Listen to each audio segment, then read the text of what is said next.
Hello friends, আমি মৌমিতা।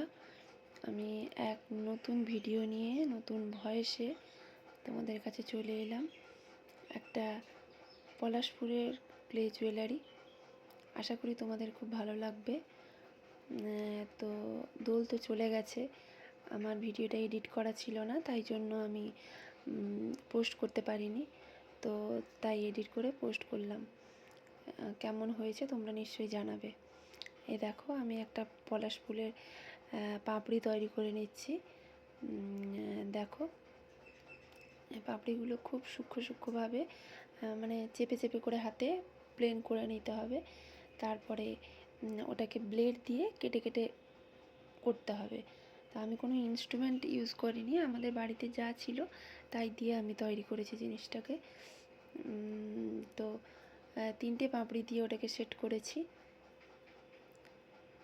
তারপরে ছোট্ট ছোট্ট বলের মতো করে নিয়ে ওটাকে একটা শেপ তৈরি করব।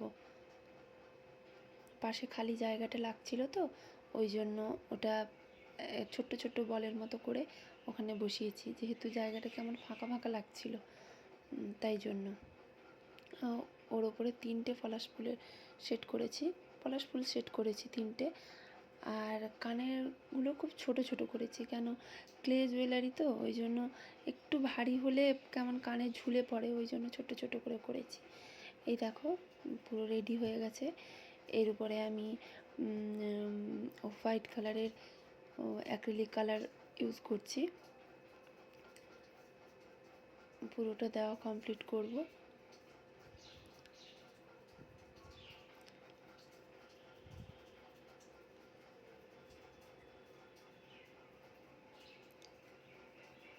অ্যাক্রিলিক কালারটা তোমরা একদম পাতলা করে দেবে, মানে একদম মোটা করে দেবে না। মোটা করে দিলে কি হবে, তোমরা পরের যে রঙটা দেবে, মানে অরিজিনাল যে ফুলের রঙটা দেবে, ওটা উঠে যাওয়ার সম্ভাবনা আছে। তো একটু পাতলা করে দেবে, দিলে তাড়াতাড়ি করে শুকোবেও, ভেতর থেকেও শুকে যাবে, আর তোমরা তার পরের কালারটাও ভালোভাবে দিতে পারবে।